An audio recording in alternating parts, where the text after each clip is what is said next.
De ahí a que haya que aplicar la pena de muerte, 100% en desacuerdo. Porque imagínense ustedes lo que sería que los jueces peruanos, que se equivocan a cada rato, que mandan inocentes a la cárcel, tengan la potestad de decidir sobre la vida y la muerte de las personas. Eso sería francamente terrorífico. Vamos entonces a conversar con el doctor Ernesto Blume y el señor Mesías Guevara. No sé si lo debo doctorear también. No, Mesías. Mesías nomás, Mesías a secas. Hemos comenzado el programa de hoy hablando del tema de Pedro Castillo porque finalmente el presidente Balcázar desclasificó este tema que era como tabú, ¿no? Del que no se hablaba, por lo menos en Palacio, en voz alta. Y ha dicho o ha admitido que él no lo puede indultar, pero le ha sugerido a la presidenta entrante que lo haga como una manera de tender puentes. Vamos a escuchar la opinión de Mesías Guevara primero. ¿Qué piensas, Mesías? Bueno, siempre es al revés, ¿no? Lo mayor es la preferencia.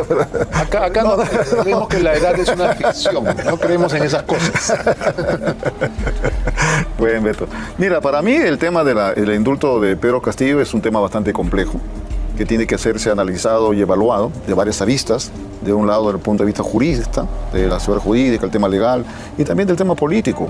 Porque fíjate que hoy el señor Pedro Castillo está ahí, por ejemplo, hay varias preguntas que debería de hacernos, de si su vacancia fue correcta, desde el punto de vista procedimental. No voy a entrar a los temas legales porque no conozco la parte del expediente del indulto, por lo tanto yo sí creo... ¿Dio un golpe de Estado o no? ¿Perdón? ¿Dio un golpe de Estado o no? Eso es un tema que yo en lo personal creo que deberíamos de evaluarlo con mayor atención, porque la sentencia hay otra cosa, como la sentencia dice conspiración para la rebelión, pero yo sí creo que más atrás el tema procedimental, cuando no se lleva el debido proceso, por ejemplo el tema del levantamiento de su inmunidad como presidente, tampoco se respetó. Por eso te digo de que acá es un tema bien complejo. O sea que yo lo personal no digo que lo indulten o no lo indulten. Sí creo que debe de evaluarse. Ok, por una cuando ocurrió aquel 7 de diciembre de 2022, que Castillo se sentó frente a una cámara y anunció la disolución del Congreso, la Fiscalía, etcétera, etcétera. ¿Tú sentiste que estábamos ante un golpe de Estado o no? Yo la verdad, te soy sincero. ¿O qué sentiste? No, que sentí nada. Yo lo que vi fue ¿qué te digo? Una gran irresponsabilidad. ¿De quién? De él, de Pedro Castillo. ¿Irresponsabilidad? Es un poco generoso el calificativo. No, una gran responsabilidad, porque hasta ahora fíjate que Pedro Castillo lo que tendría que hacer es explicar a todo el pueblo peruano por qué hizo lo que hizo, porque al final terminó entregando el poder al Congreso de la República. Y para mí el Congreso de la República, que tú y yo creo que estaríamos en desacuerdo, en muchas cosas, que ha hecho mucha falencia, como lo que acaba de explicar esta señora. Totalmente de acuerdo, pero fíjate que casi gana como presidente un congresista de la República, entonces tan impopulares no son, ¿no? No, lo que pasa, fíjate que ahí en la segunda vuelta ya hubo un tema distinto, una lectura distinta. En la segunda vuelta, fíjate que muchos han votado por Keiko, o la señora Fujimori, perdón, y otros por Sánchez, unos por temor, otros por convencimiento. Al final creo que más el miedo fue lo que más nos llevó a tomar decisiones. Por un lado, el voto, digamos, entre comillas, digamos, el voto sobre el comunismo, el miedo al comunismo. Por lo tanto, esos son temas que... Ok, de un lado el miedo al comunismo y del otro lado, ¿cuál es el miedo? El miedo, por un lado, el miedo, pues, que la señora misma Fujimori ha dicho que va a hacer un gobierno igual que el de su padre. Entonces, eso a mí, lo personal, me causa escozor. ¿Ha dicho eso? Claro, él dijo, voy a hacer un gobierno... ¿Igual al de mi padre? Sí, parecido a mi padre. Dijo, voy a gobernar como mi padre. Eso fue, dijo, en la campaña. Y es por eso que ella recurrió al voto albertista. Y por lo tanto eso también generó otro miedo. Por un lado el miedo a regresar a la década de los 90 y por otro lado el supuesto comunismo, que siempre esa narrativa nos siguen dando. Por lo tanto, ese es un tema que creo que debe evaluarse. Doctor Blume, ¿usted sí está seguro que fue un golpe de Estado lo de Castillo o también tiene dudas? No, yo estoy totalmente seguro que lo que protagonizó el expresidente Castillo fue un grotesco rompimiento del orden constitucional. ¿Que haya salido todo mal es un atenuante? Para mí no, simplemente es una circunstancia que se dio felizmente para el país y que terminó con una reacción que hay que ponderar de todas las instituciones, de no someterse a la voluntad de quien ya se erguía como un dictador. Pero yo pienso que por la salud de la República no podemos permitir la felonía constitucional. Y el Tribunal Constitucional ha sido sumamente claro y enfático al señalar, cuando resolvió el habeas corpus que planteó el señor Castillo, que él se colocó al margen de la Constitución. y que lo que vino después fue constitucional porque el Congreso lo vacó, teniendo en cuenta que él mismo se había salido del marco constitucional, había traicionado la Constitución, traicionado el juramento que prestó al asumir la presidencia de respetar el orden constitucional, y eso es inaceptable. Entonces no puede permitirse que eso quede en el territorio de la impunidad. ¿Qué piensa de este llamado que ha hecho a un presidente Balcázar a la señora Fujimori, en el sentido de que una manera de tender puentes sería indultar a Castillo? Yo pienso que es un exceso del señor presidente. Creo que está minimizando la gravedad de lo que ocurrió, y yo creo que el país, que está tratando de ser un Estado constitucional y consolidándose como tal y afincando el sistema democrático, tiene que ser muy claro y enfático al sancionar a quienes violen el orden constitucional. Eso no se puede pasar por alto. Ese no es un tema negociable que puede plantearse como una alternativa para, digamos, aliviar una situación. Anoche, yo creo que tenemos que ser muy claros en anoche el doctor Humberto Abanto decía aquí que Pedro Castillo es el único ejemplo que tenemos a la mano de un golpista sancionado, de un golpista que es enviado a la cárcel inmediatamente. Mayor razón para no dar marcha atrás. ¿Usted está de acuerdo en que los demás golpistas se salieron con la suya? En algunos casos sí. Por ejemplo, Fujimori. Sí, porque hubo todo lo que ocurrió después con la intervención de otros países, la obligación de convocar para elaborar una nueva constitución. Todo lo que conocemos que ocurrió a partir de abril del año 92 es cierto. ¿No? Ok.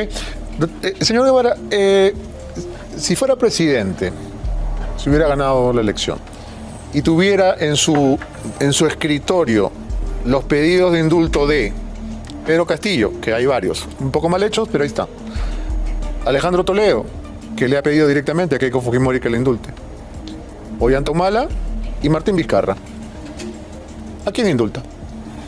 Fíjate que es un tema para evaluar en primer lugar, porque el caso de Humala, fíjate que yo creo que el caso de Humala está ahí adentro, casi muy parecido al caso de la señora Fujimori.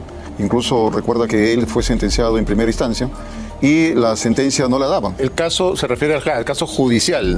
De Keiko Fujimori. Claro, judicial. Entonces ahí, por ejemplo, el señor Humala ya debería estar afuera, creo, ¿no? Porque es un caso parecido al señor. O sea, ahí no se requiere indulto incluso. Entonces debería revisarse el tema procedimental. Porque nuevamente es el tema de las donaciones de campaña. Incluso ahora ha sido revertido todo eso desde el punto de vista judicial, el Tribunal Constitucional. Por lo tanto, ahí no cabería el indulto, sino simplemente podría decir que debe escarcelársele.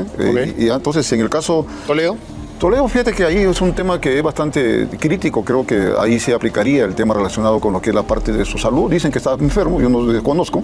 ¿Pero qué impresión tiene cuando lo ve? Muy poco lo veo en la televisión, te soy sincero. Pero, entonces ahí sí seríamos rigurosos con el tema de la salud. En el caso de Fujimori, cuando hacían su indulto, recordarás que decían que ya se está muerto en vida, y sin embargo él seguía vivito y coleando. No, pero no hace falta estar muerto en vida para ser indultado. No, te digo que la Comisión de Salud tiene que emitir una opinión. ¿La Comisión de Salud? Tiene que hacerse una comisión para que vea o la Comisión de Gracias Presidencial. De Gracia Presidencial, pero dentro hay un informe de salud que tiene que ver sobre su condición física. Y en el caso, fíjate que del propio Fujimori, donde entiendo que el señor doctor fue el que hizo el ponente ante el Tribunal Constitucional para ver el tema que cuando la Corte Suprema declaró inviable el tema de la gracia presidencial que había dado PPK, y luego simplemente el Tribunal Constitucional, la Corte Interamericana lo regresó. Por lo tanto, son temas muy complejos que hay que evaluar con mayor serenidad. Yo pienso que en estos momentos el Perú, como estamos, requiere bastante sabiduría, Beto. Sabiduría en el sentido que... ¿Qué es lo que más falta? Nos falta sabiduría, nos falta paciencia, nos falta serenidad y ver la cosa con objetividad. Fíjate que yo en lo personal, en el caso de los indultos de Pedro Castillo, yo no diría si sí o no, simplemente hay que evaluarlo de manera en todos sus niveles. Y fíjate que el aspecto social y político es importante también. No podemos ceñirnos solamente a la parte jurídica, hay que ir más allá. Incluso también el Corte Interamericana de Derechos Humanos, que también es importante escuchar. Bien, vamos a escuchar unas declaraciones de la presidenta electa, Keiko Fujimori, en relación a que va a convocar a las Fuerzas Armadas para tomar todas las medidas necesarias en aras de la recuperación de la paz. Escuchemos. hasta recuperar la paz parece un puente demasiado lejos, ¿no? En una sociedad convulsionada como la que vivimos, totalmente diezmada por la delincuencia y la criminalidad, nos esperan varios años con la Fuerza Armada en la calle, doctor Blume. Bueno, yo creo interpretar que lo que ha dicho la presidenta electa es que se va a recurrir a las Fuerzas Armadas para apoyar en el tema de la recuperación de la seguridad. Y esto lo digo porque me parece que en otra ocasión ella ha hablado de unos operativos de rastrillaje que se van a hacer con concurso de la policía y de las Fuerzas Armadas, de tal forma de cercar ciertas áreas en donde existe delincuencia para hacer un rastrillaje profundo, casa por casa, detectar qué personas existen, detectar qué bienes existen, si hay armas, si hay elementos que pueden contribuir al delito, y entonces hacer un peinado, digamos, de ciertas zonas, y eso con el auxilio de las Fuerzas Armadas. Es lo que en algún momento escuché y me da la impresión que en ese sentido ha ido, ¿no? Me preocupé cuando dijo peinado. Porque no por obvias razones. Es un término, pues. No, sí lo sé. Me preocupé, digo, porque el vicepresidente Luis Galarreta dice que este programa se dedica a los chismes de peluquería. Y entonces cuando dijo peinado me sentí aludido. No, para nada. Ya no tengo mucho que peinar. Voy a peinar la ciudad en todo caso. No, pero es un término que se usa a veces. Lo sé, lo estoy cochineando. Yo lo sé. Hablando de cochinear, Carlos Álvarez, brillante cómico y ex candidato presidencial, se reunió también con Keiko Fujimori y él ha vuelto a su posición muy firme de que el Perú debería salirse del Pacto de San José para poder aplicar la pena de muerte. Posición polémica, sin duda, pero escuchemos.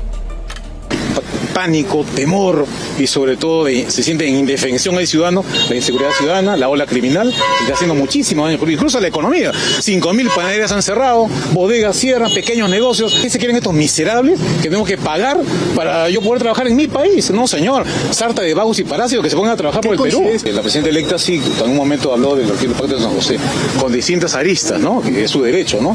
Mi tema y mi propuesta era salir del Pacto de San José, después del año, aplicar la pena de muerte en el Perú. Lo reiterado y bueno, no, esa es mi posición, ¿no? Y bueno, en el camino modificar el Código Penal y la Constitución de la República. En todo caso, aquí lo que se trata no es de venganza, ni esto es ojo por ojo, ni la ley de talión. Es un tema de justicia y de protección al ciudadano, de salvaguardar la vida de los peruanos. Es el primer artículo de la Constitución, la defensa de la vida de la persona humana. Bueno, nunca más de acuerdo con sus frases sobre los extorsionadores, parásitos miserables que se creen que los peruanos tenemos que pagar para poder trabajar. 100% de acuerdo. De ahí a que haya que aplicar la pena de muerte, 100% en desacuerdo. Porque imagínense ustedes lo que sería que los jueces peruanos, que se equivocan a cada rato, que mandan inocentes a la cárcel, tengan la potestad de decidir sobre la vida y la muerte de las personas. Eso sería, francamente, terrorífico. Es lo que yo creo y discrepo abiertamente con Carlos Álvarez. Pena de muerte en el Perú sería una locura. ¿Qué piensa usted? ¿Está a favor? Coincido plenamente contigo, Beto. Qué bueno. Sí, coincido plenamente y discrepo con todo respeto, pero en forma radical de Carlos Álvarez, en el sentido de proponer el retiro del Perú del sistema interamericano de defensa de los derechos fundamentales.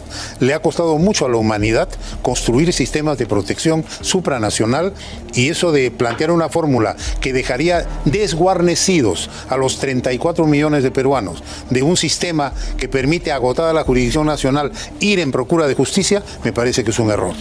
Además porque, desgraciadamente, pues el Poder Judicial es una de las instituciones más corruptas. Imagínense ustedes, se pone una denuncia contra una persona y, coimeando al juez, consigue que lo maten.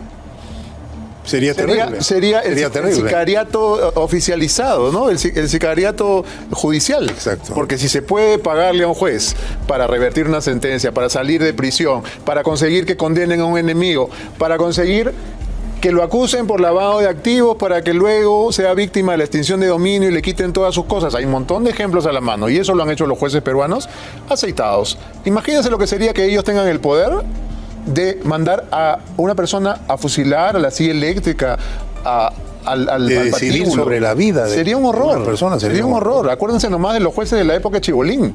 Imagínense esos jueces decidiendo que si usted puede vivir o no. Sería una pesadilla infernal. ¿Qué piensa Mesías? Bueno, yo coincido con ustedes dos. Estamos todos de acuerdo, vámonos. No, Entonces, es que esa es una propuesta que fíjate que hay que analizarla, porque en esos momentos los derechos fundamentales de los peruanos no pueden estar en manos de los jueces y fiscales que hoy tenemos. Ahora, lo que en estos momentos, más allá de salir de la Corte Interamericana de Derechos Humanos, lo que tiene que plantearse es efectivamente que nos den a conocer la estrategia fundamental para rescatar a los peruanos de la inseguridad ciudadana. Por ejemplo, tenemos una policía que necesita con urgencia ser reorganizada. A algunos no les gusta, pero hay que reorganizar a la policía. Desde el ingreso a las escuelas, incluso hemos visto que han sido sentenciados algunos directores de escuelas precisamente por haber cobrado por el ingreso. Y por otro lado, también el Ministerio Público, que no tiene presupuesto adecuado para, por ejemplo, el tema del crimen organizado. La carga procesal es altísima y los fiscales provisionales también siguen de manera muy amplia. Y la Junta Nacional de Justicia, que tenemos que también ahí recuperar ese esfuero, donde lamentablemente lo están utilizando para ahuyentar y perseguir a buenos jueces y fiscales y nombrar a aquellos que responden a su impunidad. Por lo tanto, la estrategia y utilizar el ejército, como dice la señora Fujimori, yo en lo personal tampoco estoy de acuerdo. ¿Por qué? ¿Por qué? Porque fíjate que los militares no están preparados para hacer este tipo de acciones. Hay que fomentar, en lugar de ello, la formación de una inteligencia informada, usar la tecnología, ver el tema de lo que significa hacer un espacio donde haya un juicio sumario de fiscales y jueces y una policía realmente especializada.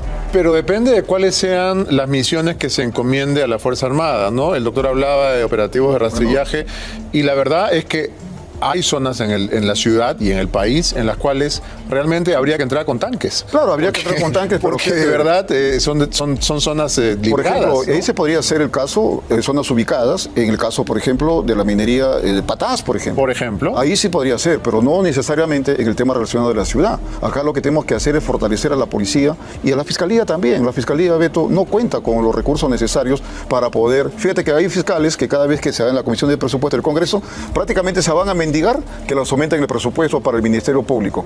No hay, por ejemplo, peritos especializados en el tema de contabilidad, financiero y el tema tecnológico e informático. Por lo tanto, eso es lo que tiene que hablarse y decir a nuestro amigo Carlos Álvarez, que en lugar de dar estos temas, ya regrese a lo que sabe hacer. Ya regresó. Pero con más, que se dedique... Todos los sábados. Yo fui candidato. ¿Tú también fuiste candidato? Pero sería bueno que se dedique todos los días, no solamente los sábados. Entendimos. Bueno, justamente hablando de hasta dónde debe llegar la responsabilidad de la policía y hasta dónde la de la Fuerza Armada, pues tenemos un ejemplo, creo yo, dramático. Ayer la policía ingresó a una comunidad nativa de Cumpanán, en el distrito de Alto Cenepa, en Amazonas, con el objetivo supuesto de pacificar la zona. Pero ingresaron a pacificar a balazos y a las 2 de la tarde estos efectivos de la División de Medio Ambiente de la Policía Nacional, que tendrían que ser, digamos, los más serenos, ¿no? y los más pacíficos, llegaron en helicópteros y llegaron disparando. ¿Qué pasó? Nativos heridos y la protesta absolutamente justificada del APU, de la comunidad, que por supuesto enfrentó a los policías con toda la indignación que cabe imaginar. Veamos.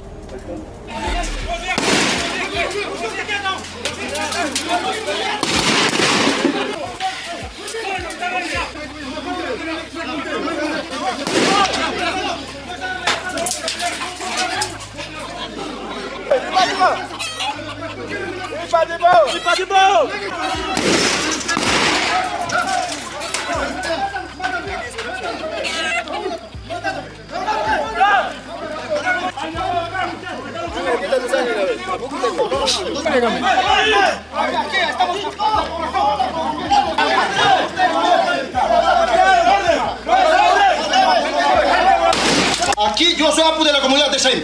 Yo soy Rengo. Así como ustedes vienen a defender, nosotros estamos para defender. Usted menciona, no sé quién le está mencionando.